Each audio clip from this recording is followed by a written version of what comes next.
about is being an honest family, and for every family member being able to communicate, because when you cannot communicate, you can't know each other. It's impossible to know a person you can't communicate with. How do you know a person?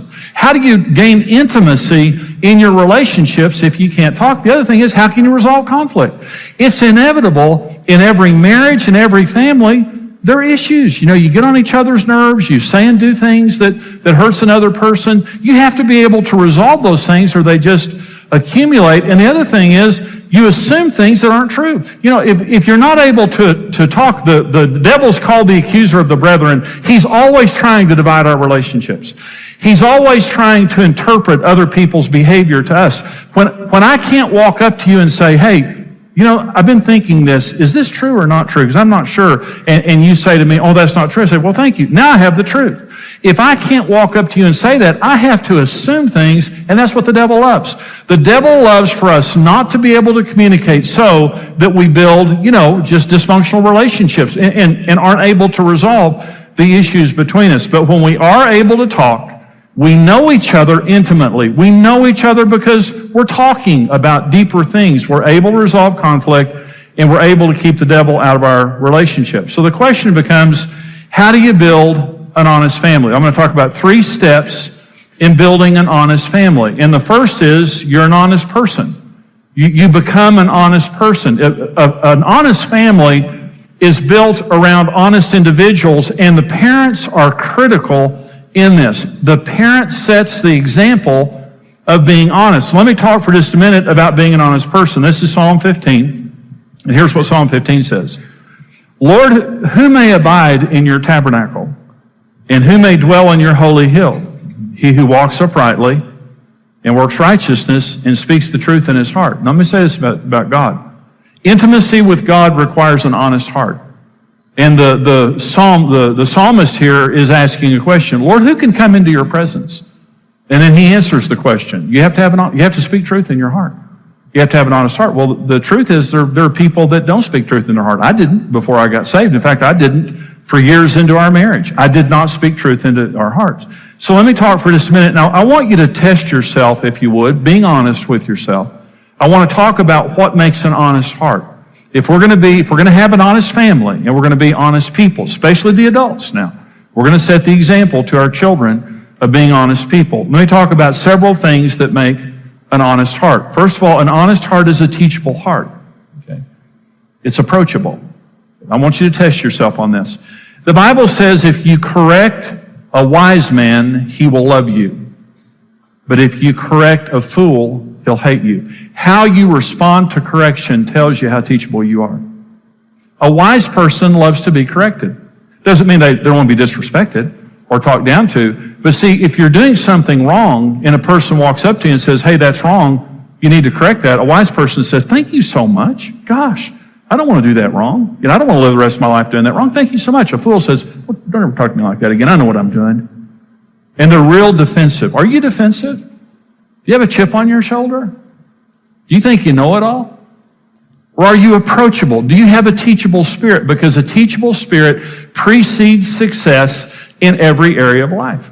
A teachable spirit means I want more information, and if I'm doing it wrong, I don't want to do it wrong anymore. Number 2, thing that makes an honest heart. An honest heart is a humble and submitted heart. I know I'm not the boss. The universe doesn't revolve around me. I know I'm not the boss. And so there's no control issue here. How many of you believe that God controls the universe?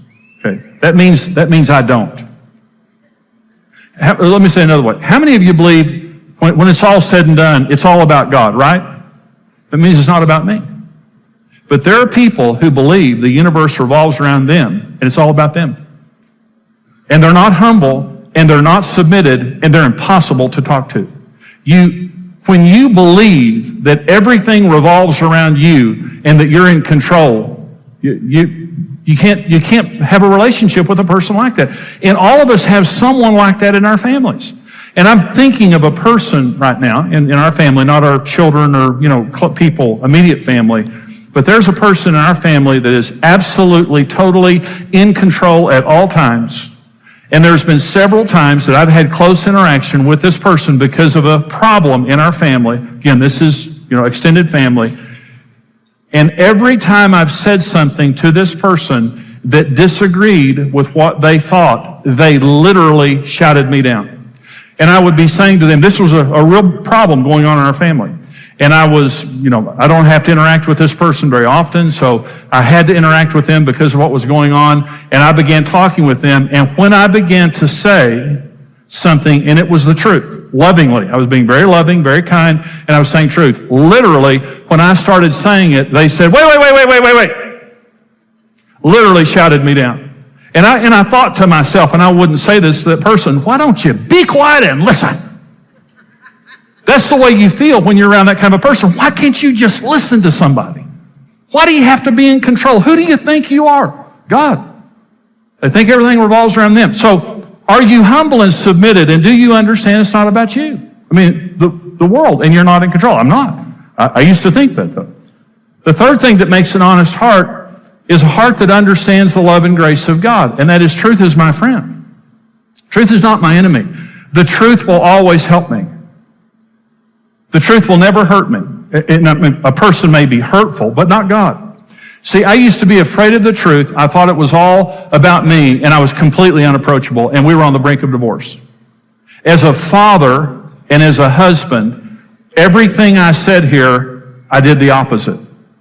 And Karen could not talk to me. In fact, the night that we almost separated was a night that I had come home from playing golf. I golfed all the time. I was a golfaholic. I did not meet any of Karen's needs. I was completely detached as a husband and as a father. And Karen walked up to me and said, Jimmy, I need you to come home and be with our family and stop playing golf so much. And when she said that to me, yelling, I said, pack your bags and get out of here and go back to your parents. I'm tired of you talking to me like that. And that's the kind of a person I was.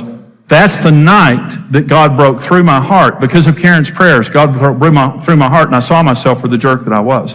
I was destroying our marriage, and I was a terrible example to our children. Here's what I'm saying. If we're an honest person, it means we can be approached, and when we're approached with information, we're humble about the way that we're being approached, and we don't think that all revolves around us, and we're not afraid of the truth. See, if Karen walks up to me or somebody walks up to me and has truth for me, it's going to help me out. Why would I be afraid of it? And God loves me.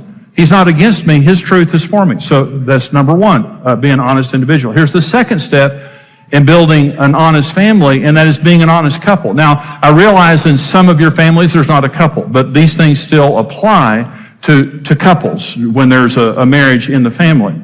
So what makes an honest couple? Number one, an honest couple is an equal couple.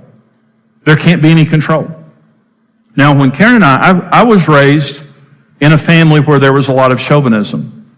And my father wasn't really as chauvinistic, but there was some chauvinism in my family, and I liked it. I mean, I thought that men were better than women. I thought that women should be very docile and submissive, and so when I married Karen, I would see some women in our family that were real docile and submissive, and I thought, that's of the Lord. I want one of those, as a basic attitude. Well, Karen, shortly after marrying Karen, I realized she didn't train very well. And I thought of the billions of the women in the world, I got one that I can't train here. And so and I just thought she was rebellious. And so I was always talking down to her. I thought that I was better than she was. She was just lucky to be married to Mr. Wonderful, and so on and so forth. And so we had a horrible marriage, and we couldn't communicate because I was the dominator. Now listen, if there's a dominator in your family, you have a dysfunctional family. And to the degree there's a dominator, you won't be able to talk, because a dominator always makes you pay a price for saying how you feel. Karen and I, listen to me. We were on the brink of divorce. I know how to do this wrong. I grew up in a family that couldn't talk, and Karen and I couldn't talk. But Karen and I can talk today. Here's why. Karen and I are totally equals. She has a right to say anything that she wants to say, and I will not make her pay a price for that. And we never talk about who the boss in our family is, because Jesus Christ is the boss of our family. And when we're making a decision, we talk and we pray, and we always, 100% of the time, make decisions together. And, 100 times during the year, Karen will say to me, Jimmy, do what you want. I trust you. And I'll say, no. You're going with me. If I have to slow down, that's fine. I'm going to slow down. We're going to talk about it. But before I act, we're going to agree because we're partners. And because we're equal partners, I can say anything to Karen and Karen can say anything to me. But when you have a controller, when you're not equal, when one person's dominating the other, and there are just as many dominant men as women, it's equals. It's a gender neutral issue. You have to be equals. Number two, an honest couple is a servant couple. We're serving each other. Well, why am I saying this? Well, I can't meet my needs. If I could meet my own needs, I wouldn't have married Karen. If she could meet her needs, she wouldn't marry me. Children can't meet their needs, they need their parents. As a family, we need each other. Well, so we have to serve each other. See, we're at the mercy of the other people in our family serving us, and they're at the mercy of us serving them. There's nothing worse than a bunch of selfish people in a family. Because everyone around you suffering, you don't care. If I'm okay, we're okay. That's the motto of a selfish person. If I'm okay, we're okay. But the motto of a servant person is, I'm not okay until we're all okay. What do you need? What do you need? As a father, as a mother, as a wife, as a husband, I'm not threatened by you complaining. I'm trying to serve you. I'm trying to please you. The purpose of my life is to please God and to please my family. I'm not going to sin, but anything that I can do to meet your needs. See, a functional family is a family that talks about what they need and they're not threatened by it. They have a customer relations calendar. And so you can talk. There's no dominator, and you're serving each other. God builds families by bringing a man and woman together in marriage. Let your family be the family that God built. In this inspiring series, Jimmy Evans will show you the steps to having a lasting, loving family. This is about helping us to have a better future and helping us to build a family that will last. Support the Overcoming Life with your gift of any amount, and we'll send you Jimmy's book, 7 Secrets of Successful Families.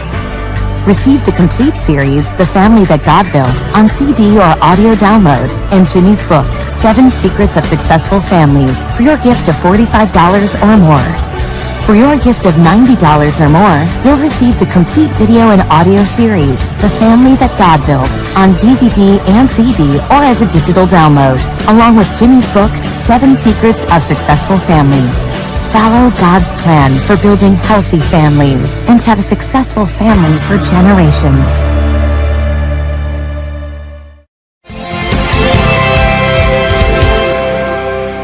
Number 3, an honest couple is an honoring and respectful couple. You honor each other. There's no sarcasm. Sarcasm is anger, period. Now, see, teasing, there's nothing wrong with teasing because there's no victim there. It's funny and there's no victim. But sarcasm is just anger, passive-aggressive behavior. Here's what passive-aggressive behavior means. Doing what I know you don't want me to do, eating chips in bed, not doing what I know you want me to do. Okay, I'm not coming and being honest. I'm not walking up to you and saying, honey, that bothers me, and I need to talk about it. I'm going to use passive-aggressive behavior. I'm going to get back at you. But I'm not going to do it through legitimate means. I'm just going to irritate you. And so understand, when your spouse is talking to you, be respectful. If you want your spouse to open their heart to you, you have to create an environment of trust. And here's an environment of trust. I'm your safe place. Your friends are not your safe place. I'm your safe place. And here's what that means. You can say anything you want to me. And even if I don't agree, I'll respect you. I won't use it against you. I will not criticize you. I will not put you down in front of other people or in front of our kids or something. But I'm your safe place. Okay, so are you an honest couple? An honest couple is an equal couple. It is a servant couple. And it's a respectful couple. Number 3. Okay, this is the 3rd step in building an honest family. And that is, you're an honest family. So what makes an honest family? Number 1, an honest family is a relational family. Okay? We are relational. This is Ephesians 6:4. Fathers, do not provoke your children to wrath, but bring them up in training in the admonition of the Lord. Fathers, don't provoke your children to wrath. Non-relational parenting provokes children to wrath. Let me give you an example of this. We don't have to be best friends with our children, but we need to relate to our children, have fun with our children, and everything we do as a parent is based on a relationship. Well, I didn't have a relationship with my dad. My dad came home, he sat in a chair, the last 20 years of my father's life, he came to the Lord. He's a wonderful man. We had a phenomenal relationship. Growing up, I didn't know my dad. I had no relationship with him. And my father under-communicated and then got angry when we did something wrong. And it just frustrated me. He wouldn't tell you what he wanted you to do, but he expected you to do it. He under-communicated. And as a child, I remember being provoked wrath. So I was at a funeral, and I was a family member, and we were all in a room, and there was a man over, kind of an extended family member. I didn't know him. He was like an in-law, and he was standing over there, and he had like an eight-year-old boy here with him. And this little 8-year-old boy was standing there, being a good little kid. I mean, he was a little kid, but he was just a good little kid. And this father looked down. His father was giving his child a dirty look. And the kid was just standing there. And in this little room, this funeral, this father reached down and thumped this boy on the head as hard as you can thump. And you could hear it all over the room. The little boy started crying. And the father now is furious at the boy and looks down at him and starts yelling at him and giving him dirty looks and things like that. And I mean, because of my past, I wanted to come across the room at this guy and say, why don't you take the boy outside and say what you have to say to him in a loving, relational manner and correct him as a father should correct his child? But you don't under-communicate and then begin to punish a child for what they don't know they're supposed to do. You relate to your child. An honest family is a relational family, which means the whole point of us being a family is to relate. And whatever we do is going to be in the context of relationship. See, some parents are barkers, and they don't patiently communicate with their children in a relational context. They just bark at their children, what they want them to do. That breaks a child's spirit. It breaks your spouse's spirit. Whatever you have to say, you sit down in a relational context and you say, honey, here's what I want you to do. And here's why I want you to do it, whether it's your spouse or whether it's a child or a family member. You patiently communicate listen, if you don't have a relationship with someone, you haven't earned the right to correct them. You have to have a relationship. Doesn't mean you're best friends with your children, but it has to be relational. Number 2, an honest family is a responsible family, that we take responsibility for our behavior. In Genesis chapter 3, Adam and Eve sinned against God. And God came and he said to Adam, what is this that you've done? Adam said, it's her fault. Came to Eve and said, Eve, what is this that you've done? She said, the devil made me do it. And then one of their sons, Cain, killed his brother Abel, and God walked up to Cain and said, Cain, where's your brother? He said, am I my brother's keeper? There was only one responsible family member in the original 4 people on the earth, and it was Abel, because God said, bring me an offering, and Abel brought God a responsible offering, and Cain got jealous and killed him. Of the 4 original family members on earth, 3 of them transferred the blame to somebody else, or refuse to take responsibility. Let me tell you something about your family. You're going to get on each other's nerves. You're going to do, no, don't scream when I say that, because I know you're shocked. You're going to get on each other's nerves. You're going to do things that bother each other. Okay. And for that to be resolved, you're going to have to talk about it. You're going to have to sit down in a relational, loving way and to say, listen, that bothered me. I may be wrong. I'm not accusing you. I'm not going to lash out at you. I may be wrong, but that bothered me and I want to talk that out. But listen, for any issue to be resolved, you have to take responsibility. Someone has to take responsibility. Okay. Not the same person all the time. That means there's a controller in the family. If the same person is always wrong, there's a controller in the family. Okay. Mom and dad.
cười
set the tone. And here's what heals a family.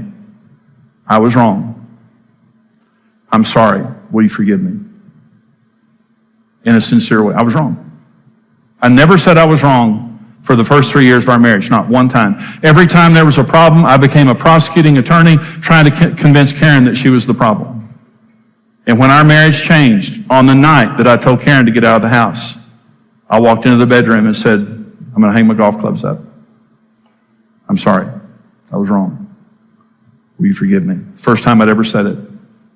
And those words began the healing in our relationship. For the first time in my life, I took responsibility for being the jerk that I was. And that's when the healing began in our marriage. You're going to have fights. You're going to have problems. You know you are. And in order for that to be resolved, someone has to take responsibility. And as parents, we set the example of this. Karen was so good at this with our kids. Because when our kids were struggling, they had attitudes or whatever, Karen would go and sit on their beds for hours and talk to them. And when we were wrong about something, we would say to our kids, we're sorry we were wrong. Will you forgive us? And every time we did, our kids would say, well, we forgive you. And the air was cleared. But you have to take responsibility for your behavior. It's the only way that you can really resolve problems, rather than blaming somebody. You made me mad. You shouldn't have said that. You shouldn't have done that. That's irresponsible and immature. Regardless of what you did, I take responsibility for what I did. And even if I'm only 10% of the problem, I'm going to take care of my 10% and not blame everything on you. Okay. So we're responsible. Number 3, this is my last point. An honest family is a gracious family. It means it's loving and forgiving beyond what you deserve. A performance-based family means it's a tit-for-tat thing. You get what you deserve. And if you don't deserve it, you don't get any more. Criticism, comparison, put-downs, that here's the way I felt growing up, because my dad was very performance-based. If you did well, you didn't get in trouble. You didn't get anything for it. There weren't any kudos or anything. If you did well, you didn't get in trouble. But if you didn't do well, you got in trouble. A gracious family means this: you don't have to do anything. We're going to love you anyway. You don't have to deserve our love. And even if you're doing wrong, we're going to treat you right. And this family is a safe place to be. I love being around gracious people.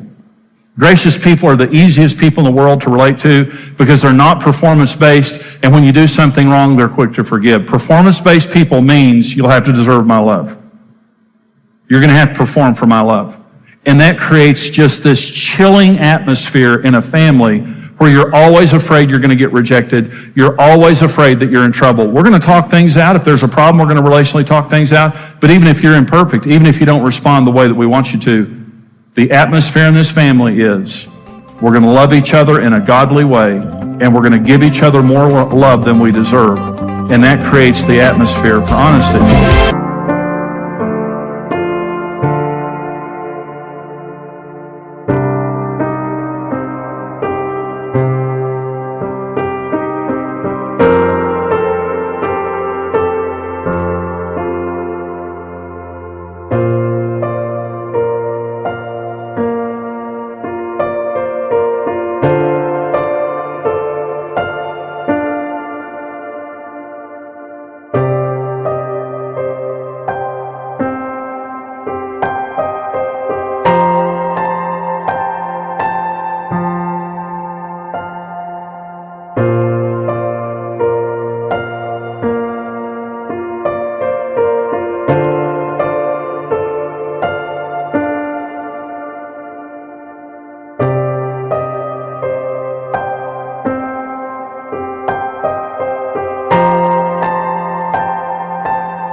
Cuộc đời thật vui khi ta có nhau trong đời. Một ngày cứ thế trôi qua và ta nhận lại bao nhiêu tiếng cười. Mình chỉ nhớ đi quanh phố phường. Anh là người khiến con tim em mất thương. Chỉ cần ngày và nắng lên, đèn Facebook được sáng tên là cuộc đời của ta cứ trôi như êm đềm. Chỉ cần ngày và nắng lên, đèn Facebook được sáng tên là cuộc đời của ta sống trong mini game. Mình nhảy múa trong phòng toàn hơi men, cùng đắm say trong điệu nhạc cũ mềm. Mình cùng đưa nhau sang Paris để ngăn trái tim ta buồn thì làm những điều mà ta muốn khi nhạc trình thì ta xuống uống cạn ly khi trái đến nơi đây vẫn còn suy. Đừng mơ đến được vì như hồng màu bất chế độ yêu anh như tình yêu màu hồng.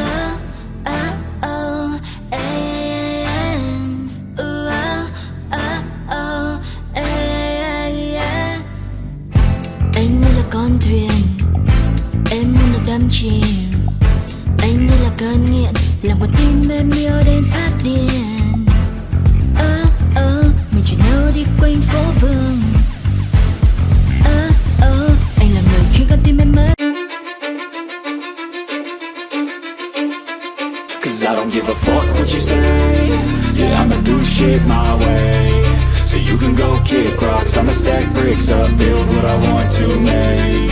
Yo, I got a lot of shit to say, so I'ma do this every day. I'll be writing things until I'm fucking buried in my grave. 6 feet deep under, but my body won't decay. Cause my messages are timeless, so they'll put them on display. Oh yeah, I rap with a certainty, I have a sense of urgency. A message for eternity, for everyone internally. I had some people burning me, but now they fucking learn to see I ain't the one to fuck with. Now they looking nervously, and I don't really care what you think of me respectfully. You can kick rocks if you think you're fucking better, see I will outwork you, turn you to an enemy. Hurt you so bad that you're gonna need some therapy. I got the motherfucking recipe, I've been cooking up hits, I'ma leave a legacy. You'll be looking small when you're standing right next to me. I'm 5'10", bitch, but I'm 10 feet. Cause I don't give a fuck what you say. Yeah, I'ma do shit my way. So you can go kick rocks, I'ma stack bricks up, build what I want to make.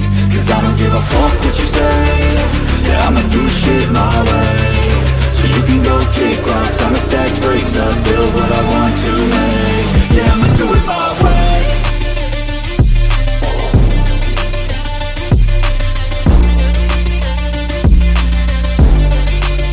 Yeah, I'ma do it my way.